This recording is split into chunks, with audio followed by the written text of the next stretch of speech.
everyone, it's Mike. During this video, I'm going to talk about Armodafinil, which is a nootropic that I discovered 7 years ago, and wow, am I glad that I discovered it. Let this video be our guide. We're going to go over the benefits, we're going to go over the side effects, the appropriate dosages, and I'll talk, of course, about my personal experience throughout using it, and stay tuned to the end of the video where I will compare it to modafinil, and I'll talk about some other nootropics that can really complement the use of Armodafinil.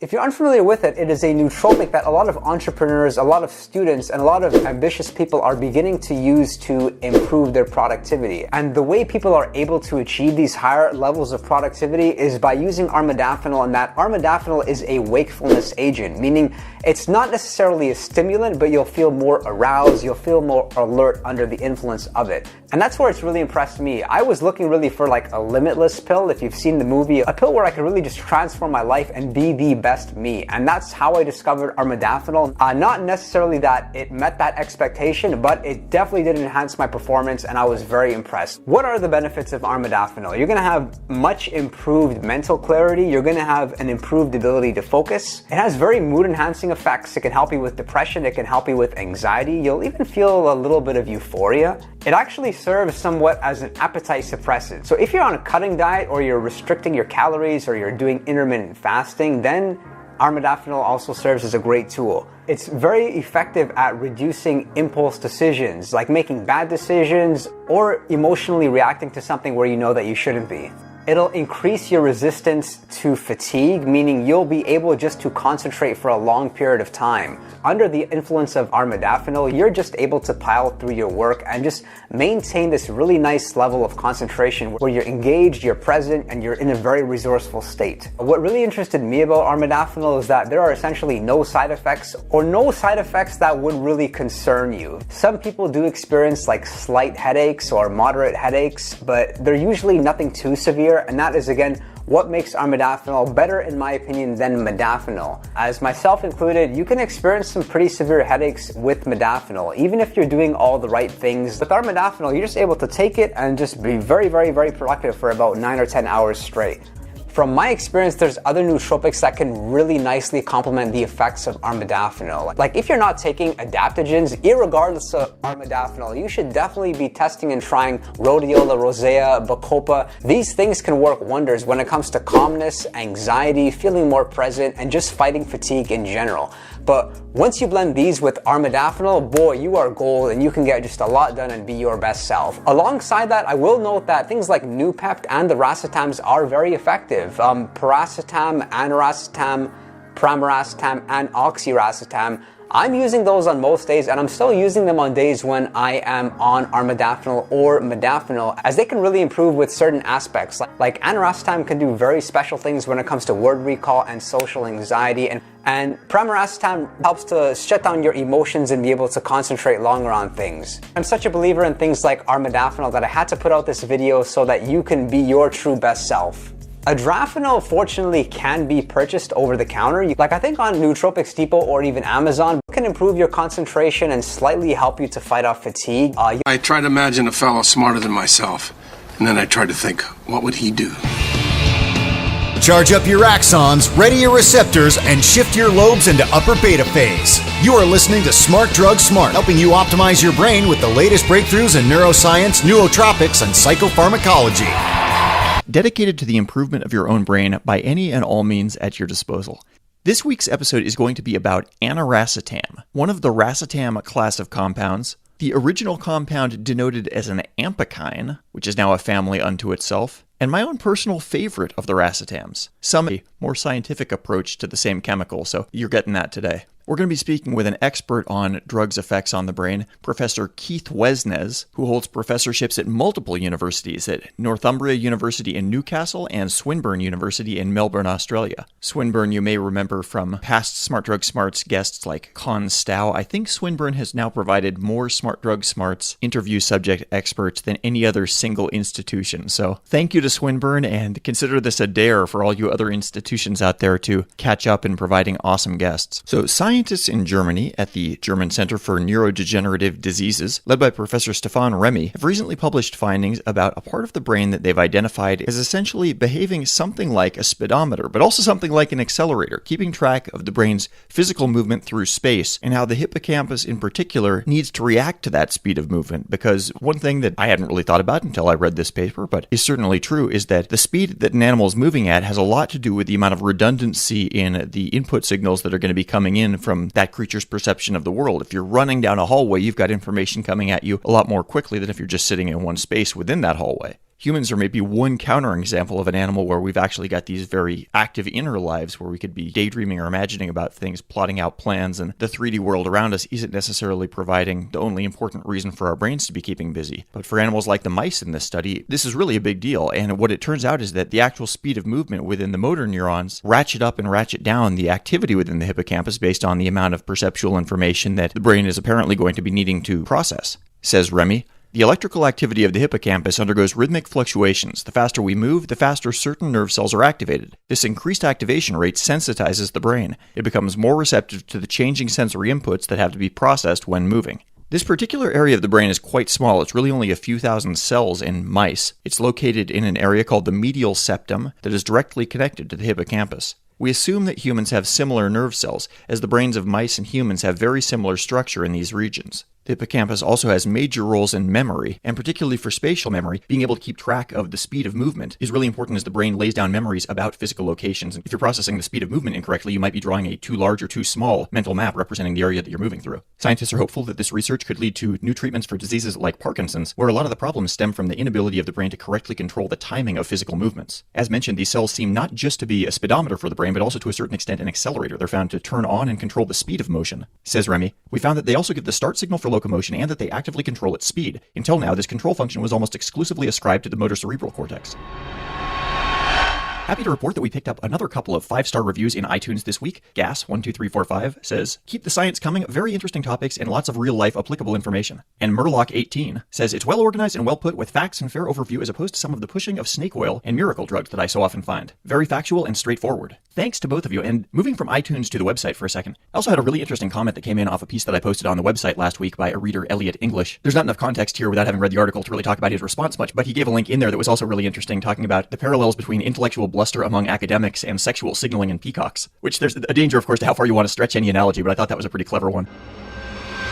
Smart Drug Smarts. So we're going to be talking with Professor Keith Wesnes, who's been studying the human brain and its effects from various pharmaceuticals for over 4 decades now. In 1986, he founded Cognitive Drug Research Limited, CDR, which now employs over 50 staff and has offices in the UK, Chicago, and Melbourne. Research findings from the CDR system have been used to support numerous regulatory submissions of new medicines and have been published in leading scientific journals including The Lancet, the New England Journal of Medicine, and the Journal of the American Medical Association. So when it comes to the study of the effects of particular drugs on the brain, it would really be hard to find a more competent expert. We're going to be talking a little about Professor Wesnes' early career and what got him to this point, and specifically about some of his findings on the chemical aniracetam. We didn't have the greatest reception on the conversation that you're about to hear audio-wise, so I apologize about the quality of some of the audio, but it is well worth listening. So let's jump in with Professor Keith Wesnes.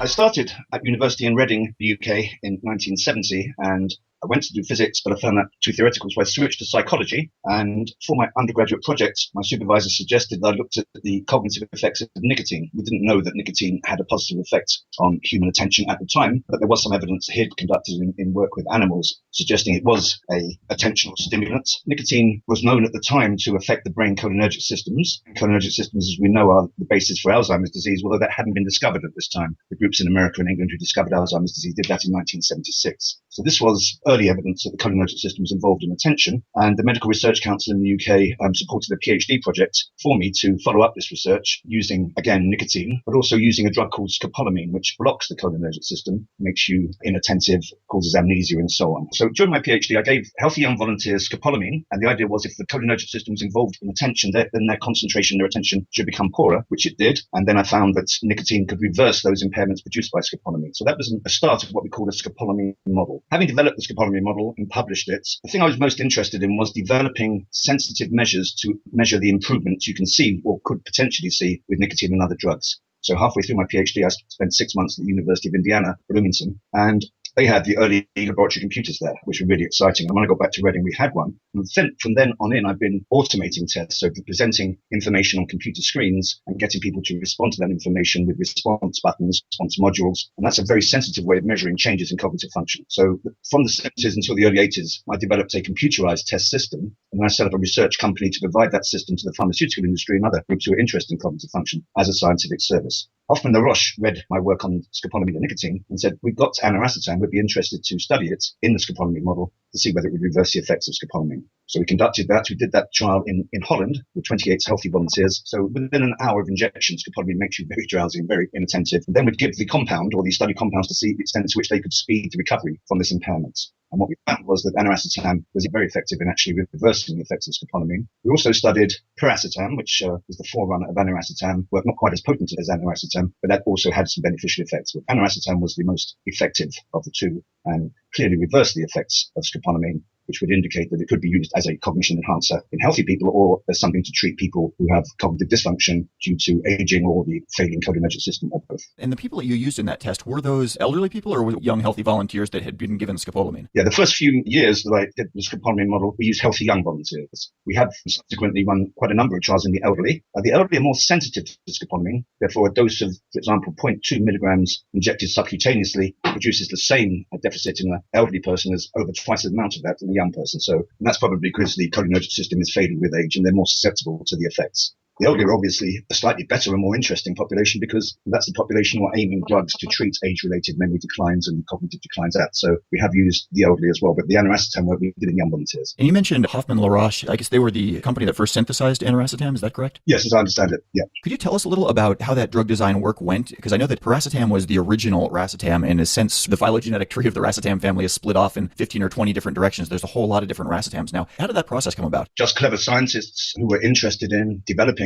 called them nootropics. That was the idea, to actually have positive effects on cognitive function. Piracetam, as you said, was the first one. Aniracetam was another one. I also studied tenilcetam, Tenilcetam. They're all of a similar family, and at the time we believed they were having their effects by positively affecting brain neurochemical acetylcholine and helping its release and sustained release. There are other aspects of brain function which the acetams appear to affect, but that's generally the mechanism. And that's the case across the entire family? It appears to be. I'm sure there are some differences, and that is my strong field.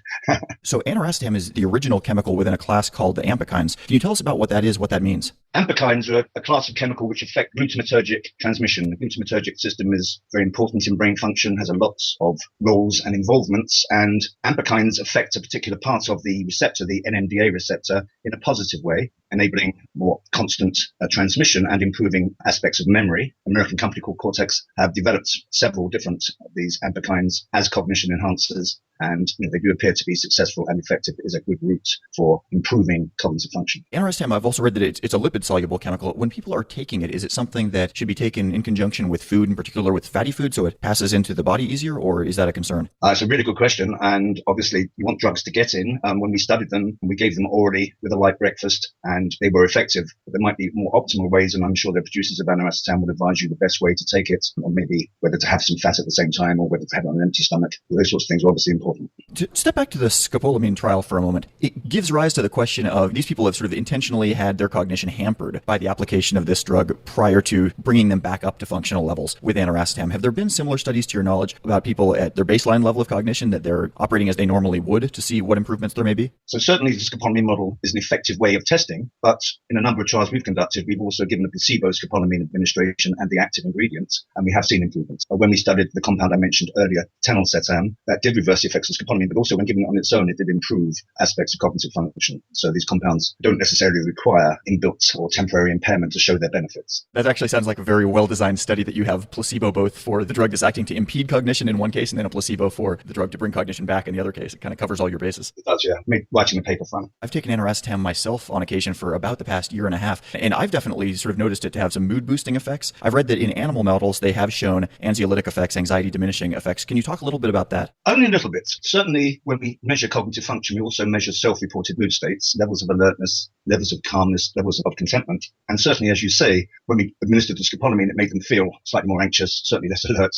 and not as content, not as happy as they were. And certainly aniracetam reversed those effects. So it appeared to have positive effects upon mood as well as cognitive function. You've done a ton of trials on a ton of different chemicals over the years. What are some of the more interesting findings or surprising findings that you found during that time? A really good question. One of the first things I studied was ginkgo, and I've always been very impressed with ginkgo, and probably published 10 or 15 different trials that we've run. Also a combination of ginkgo and ginseng together, which was produced by a company called Pharmaton and is still on sale as a product called Ginkasan. 4 separate studies we showed that improved the ability to retain information in memory. It didn't seem to stimulate them. It didn't seem to improve their attention. It certainly improved their ability to hold and retrieve information in working memory, short-term memory, but also long-term memory. So I've always found that pretty interesting, and for that reason I take that. Nicotine obviously is very important to me in as much as it started off my research career, and a number of the pharmaceutical companies have developed compounds which imitate nicotine. Nicotine hits a number of receptors in the brain, and they've developed some very specific compounds which are nicotinic agonists, which act in that fashion. We've studied quite a number, and some are under development for Alzheimer's disease, and some have already shown the ability to improve function in patients who are suffering mild cognitive impairment. We did a trial which we published last year with a group in America where they gave nicotine patches to patients with mild cognitive impairment, and over 6 months we saw improvements in attention and memory in that population, and we're hoping to get a much bigger grant together to use